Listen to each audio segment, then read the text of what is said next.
Hey friends, welcome back to Miss Puff Creative Corner. Today we're celebrating Christmas in July with 3 cozy gingerbread-inspired DIYs using most of the stuff from Dollar Tree.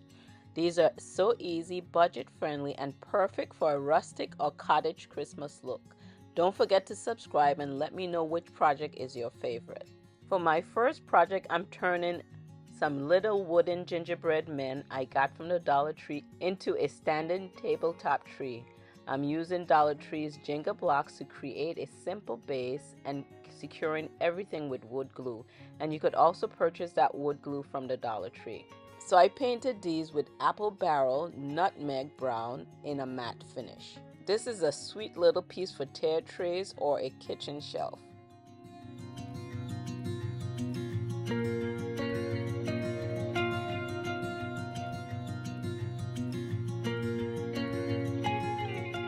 Once dried, I use white puffy paint to add their faces, buttons, and the cute icing details on the arms and legs.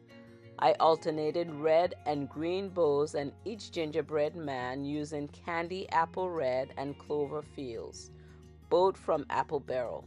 Before painting the bows on, I lightly outlined them with a pencil to help guide the shape of the bows, and this was super helpful to give a clean look.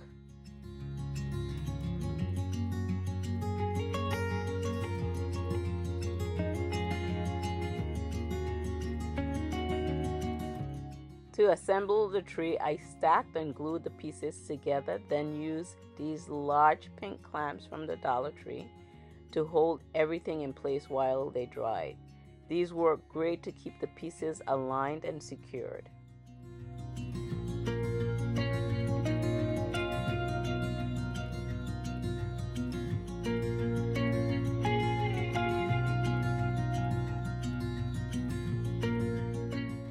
For a frosty finish, I added more puffy paint to the base to mimic icing dripping down the sides.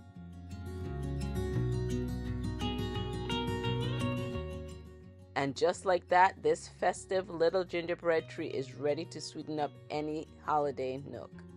Up next, I'll be using a teddy bear plush fabric, driver's choice microfiber cloth, and a duster mop, all gotten from the Dollar Tree, to create a cozy Pottery Barn-inspired gingerbread stuffed pillow.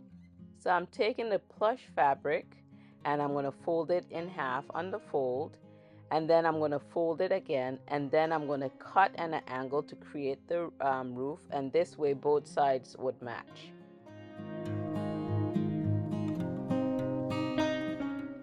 Next, before stitching the sides of the house, I decorated the front. I used a paper pattern to cut out a door and a round window, and I used the soft microcloth from Dollar Tree, and then I stitched them onto the front of the house with my sewing machine.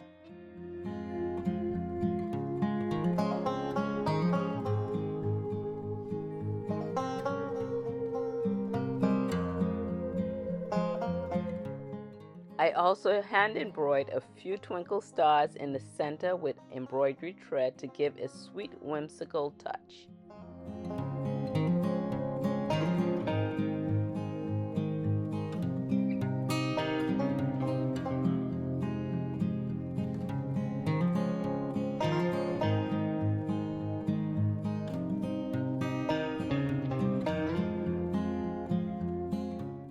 Once the decoration is completed in the front, I'm going to turn the inside out, and I'm going to go ahead and stitch along the sides, and then I'm just going to leave an opening to the top where I went ahead and stuffed that with polyfill.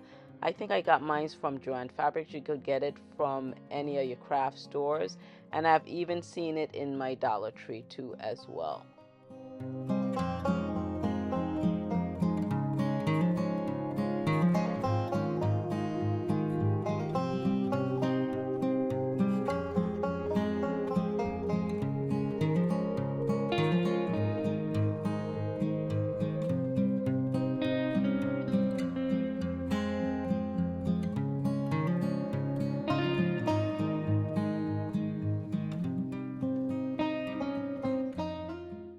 Once it's stuffed, I just did a straight stitch across the top to close it up.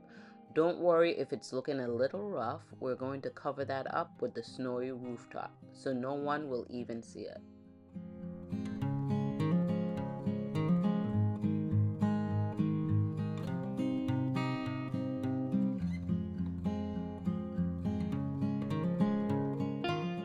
For the snowy rooftop, I used Fix glue to attach the microfiber dust mop from the Dollar Tree Essentials line. And here's how it turned out. I love how soft and whimsical it feels with all the Dollar Tree material. It gives that high-end pottery look without the price tag. Although my little door came out a little wonky, I just love it. So for this third and final project, I was inspired by Linda from DIY by Design. She created charming gingerbread man using fabric over wood, but I decided to use mine with felt.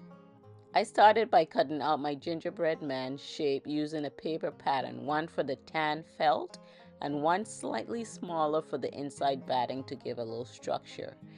So I created my gingerbread pattern using Canva. And then when I downloaded it, I was able to resize it to create the two patterns, one for the outer felt piece and a slightly smaller one for the inside batting. If you're interested in this particular color felt, I want to say I got it from Michael's. If not Hobby Lobby, but I'm pretty sure it was a Michael's.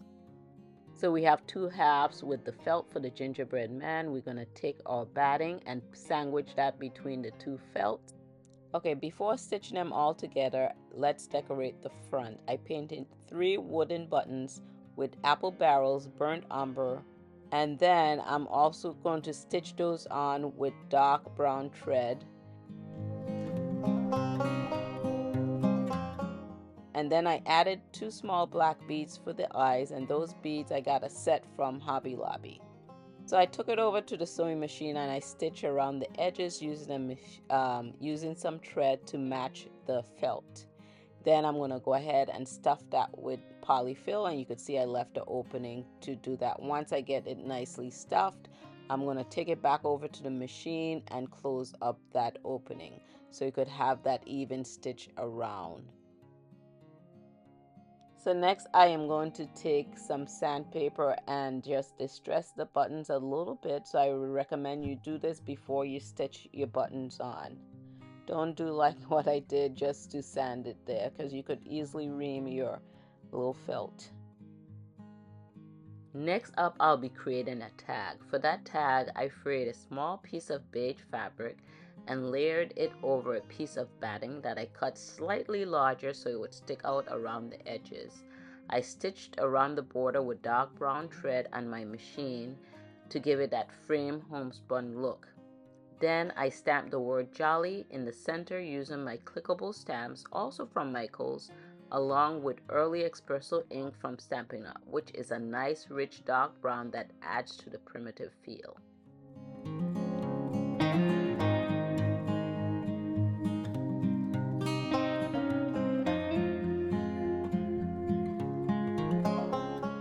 So now I'm going to create a bow, and I'm using a brick red and cream gingham homespun fabric. I'm just going to rip it down so the edges could be a little frayed. And then I'm going to take that to the machine and just sew outside the edges to outline that ribbon, and it's going to keep it from fraying any further. So then what I'm going to do is take my tag and some thread and just tack it behind the bow knot.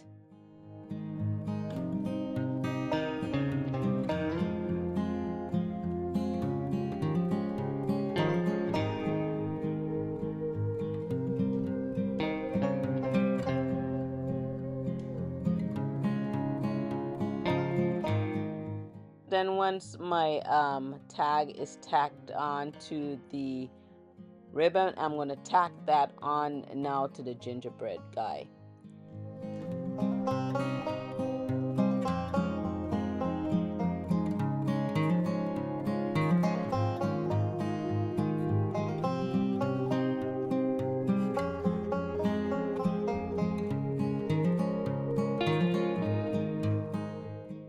So I had a rusty bell and I was going to add it, but it was too much with the button. So what I did is I rubbed the rusty bell along the tag so some of the rust residue would give it a distressed look. And then also I'm going to take the little tails, the frayed little tails from the ribbon. I am going to tack it down to the gingerbread guy and just give it a gentle little ripple.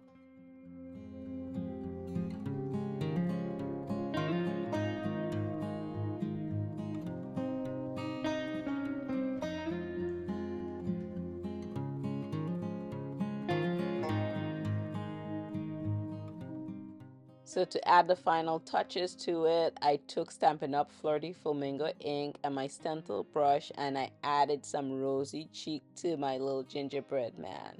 And here's how my primitive gingerbread man turned out. So sweet, cozy, and full of handmade charm. That's it for today's Christmas in July DIYs. Let me know your favorite in the comments and don't forget to like, subscribe, and share if you enjoy these cozy gingerbread crafts. Thanks for watching, guys. This is Claudette and I'll catch you guys in the next video.